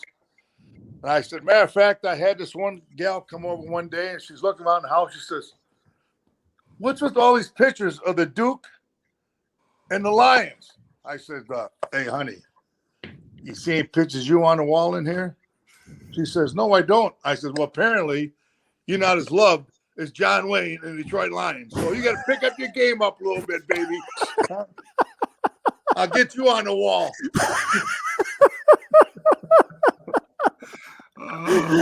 Well, Crackman, brother, we're really looking forward to seeing you this weekend, buddy. I can't wait to have a beer with you, man. I'm really looking forward to it. And I told Willie was on earlier, Crackman. Okay, good. I said there's two franchises, I think, from the, that are pretty similar to each other, right? I think Detroit and Cincinnati, we've had a lot of bumps and bruises, but we still love our team no matter what, through the thick and thin. We haven't had the most success winning Super Bowls, but we know you guys are playing better than your record is, and we look forward to seeing you this weekend, buddy. Oh, yeah, also likewise. So we're planning something. We'll get together, and I was just talking to Hans earlier today about hooking up, and you guys come in town. We'll go on a little Mount Clemens tour. Absolutely, brother. We look forward to it. I'll show you some good shithole bars. We love the shithole bars. The dives are the best. Is Houday coming up? Houday, baby, I don't know yet. It doesn't sound like he's coming up.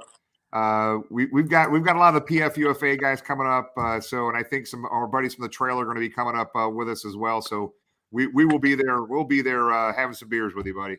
So you're coming in Saturday, right? Yeah. We'll be there Saturday, probably early mid-afternoon. Get checked in the hotel, and I know we'll talk to you. We'll talk to you before the weekend starts here. So sounds great. Looking forward to seeing you all. Hey, thanks, buddy. Thank you. Stay safe. Who loves you, baby? So I can tell you now, I've seen nothing. So I was 15 years old with my dad in the old brick stadium, and the Lions they drafted Nick Eddy that year, Mel Farr, and Lynn Barney. And we're in the stadium, a punt. Nick Eddy gets the punt, runs 80 yards for a touchdown. The crowd's going, the Golden Boys, our savior. He touches the ball. The next play blows out his knee. Done for the year. My dad looked at me. He says, see, kid, see what you're going to be watching for a lot of years? My dad's 94. He's still alive. And, besides Barry Sanders, I've seen Billy Sims. I think was a great running back. There's many. I seen Lynn Barney's first play at Tiger Stadium. I seen his last play at the Silverdome. But hey, they make me want to drink. All right, Crackman, thank you so much, buddy. I can't wait to see you this weekend. All right. Down the field and gain a Lion victory. Go Lions! Woo! Look at baby. God see you, buddy. Peace out. That ranks right up there with Craig's appearance. That's going to make the top 5 season recap. I want to cut that clip as soon as we're done here because I'm telling you guys, I've spent some time with him over the last few years at the PFUFA reunions that we have. Was introduced to him that way, and James and I got to see him up in Cleveland for the draft. Just a good guy, just a great guy, and just a great personality. So I was so glad to have him on. We will continue to do that the rest of the year, guys. We'll have an opposing team's fan on and give us their take. So, guys, you heard what he said, man. This is a gritty, tough little team, and he loves the coach, and they got a lot of injuries, guys. So James wanted to know why I didn't ask a question, and I don't know what poor soul you're going to have on next week, but how do you follow Elvis onto the stage? Nobody follows Elvis onto the stage. That's why I didn't ask any questions. You can't do better than that. What poor soul from Baltimore is going to follow that? Guys, hey, we are literally He almost retired 2 a hours segment. into we're almost 2 hours into a show. We've never been this late, but it was worth every minute because the Crackman was worth waiting for. Yeah, and I enjoyed the questions everybody had for Tom. That was nice, and Doug certainly had some stories there. And as you mentioned during that interview, just another little tidbit that we never heard before from those guys. So we appreciate everyone sticking around. This was certainly 2-for-1 show special here on Live Tuesday entertainment night. at its best. You got your money's worth. You got your All money's right, worth. since you didn't want to follow up on. Elvis there, go ahead. Tim. Tiffany, Crackman will be at the tailgate. We will be out with him Saturday night, and he will be at the tailgate Sunday morning up in Detroit.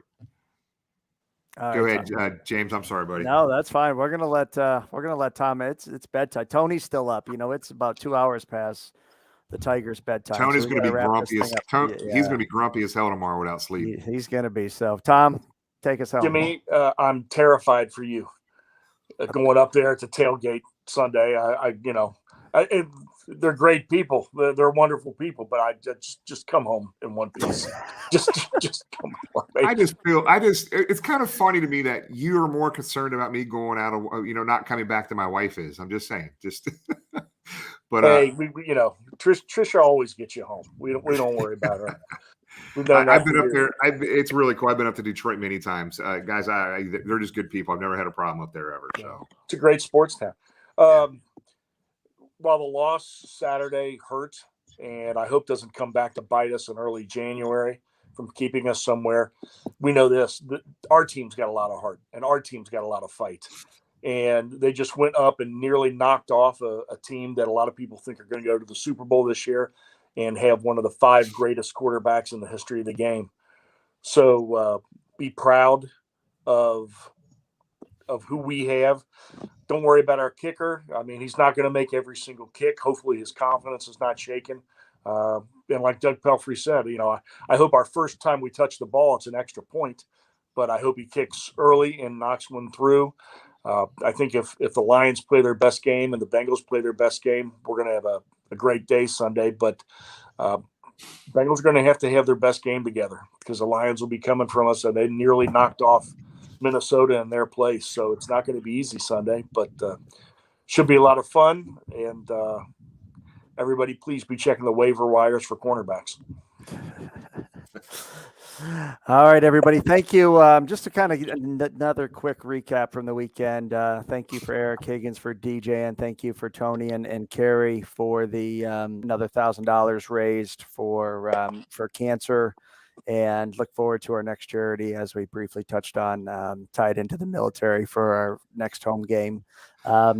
Last week, stung. We were there. It was a game I thought we were going to win, but I think we'll keep the momentum going and get back on track. And I think this is an offensive coming out party. As Crackman alluded to, these guys play with a lot of heart and soul.